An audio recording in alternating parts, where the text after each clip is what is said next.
Hello दोस्तों, नमस्कार। स्वागत है आप सबका आपके अपने यूट्यूब चैनल स्टडी कैफे पे।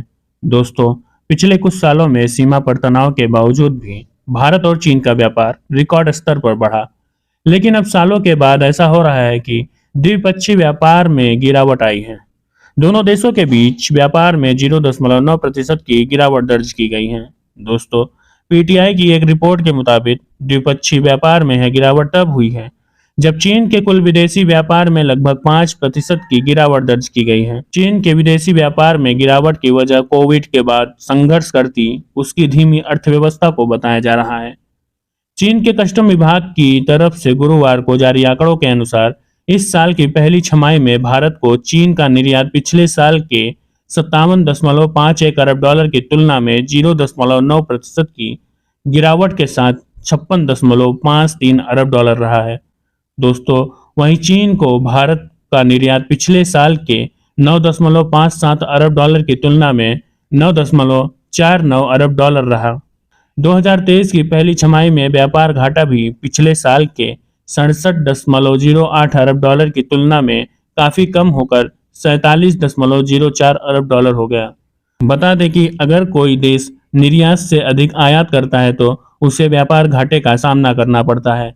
दोस्तों, साल 2022 में भारत चीन व्यापार के लिए बेहद अच्छा साल था, क्योंकि मई 2022 में पूर्वी लद्दाख में दोनों देशों के बीच सैन्य गतिरोध के बाद रिश्तों में तनाव के बावजूद दोनों देशों के बीच रिकॉर्ड 135.98 अरब डॉलर का व्यापार हुआ था। उस दौरान भारत और चीन के व्यापार में 8.4% की बढ़ोतरी हुई थी। साल 2021 में द्विपक्षीय व्यापार 125 अरब डॉलर रहा। साल 2022 में द्विपक्षीय संबंधों में उतार चढ़ाव के बावजूद चीन के साथ भारत का व्यापार घाटा पहली बार 100 अरब डॉलर को पार कर गया था। साल 2021 में चीन के साथ भारत का व्यापार घाटा 69.38 अरब डॉलर था, जो 2022 में बढ़कर 101.02 अरब डॉलर हो गया।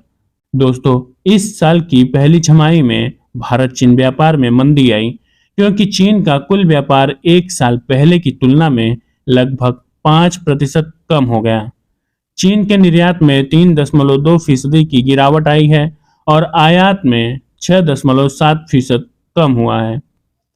एक साल पहले जून में चीन के निर्यात में भी भारी कमी यानी 12.4% की कमी आई, क्योंकि उसकी अर्थव्यवस्था कोविड के बाद रिकवर कर रही थी। तब महंगाई पर रोक लगाने के लिए चीन के केंद्रीय बैंकों ने ब्याज दरों को बढ़ा दिया, जिससे मांग कम हो गई थी। चीनी कस्टम विभाग के आंकड़ों से पता चलता है कि चीन का वैश्विक आयात 6.8% से घटकर 214.7 अरब डॉलर हो गया है। दोस्तों, एक्सपर्ट्स का कहना है कि चीन के व्यापार को लेकर सामने आए निराशाजनक आंकड़े बताते हैं कि महामारी के बाद चीन के आर्थिक सुधार की तेज गति धीमी हो गई है।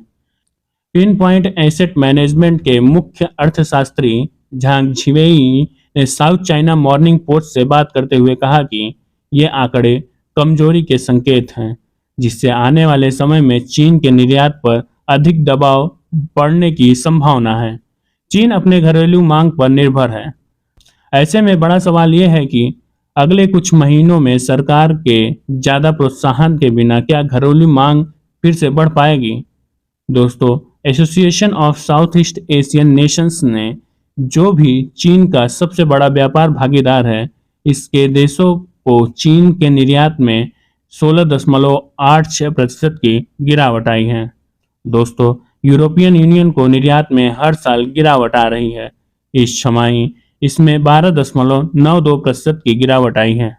अमेरिका को चीन का निर्यात एक साल पहले की तुलना में 23.7% गिरकर 42.7 अरब डॉलर हो गया है।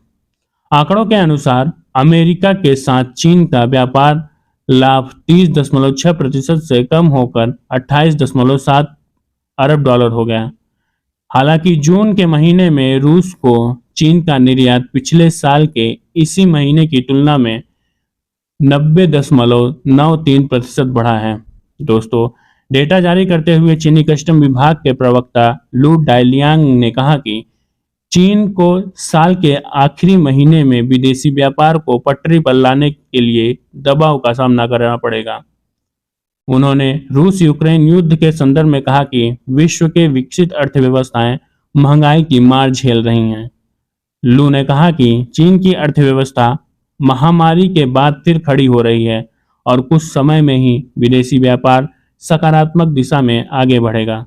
तो thank you so much guys for watching the video. Like share and subscribe the channel. Thank you.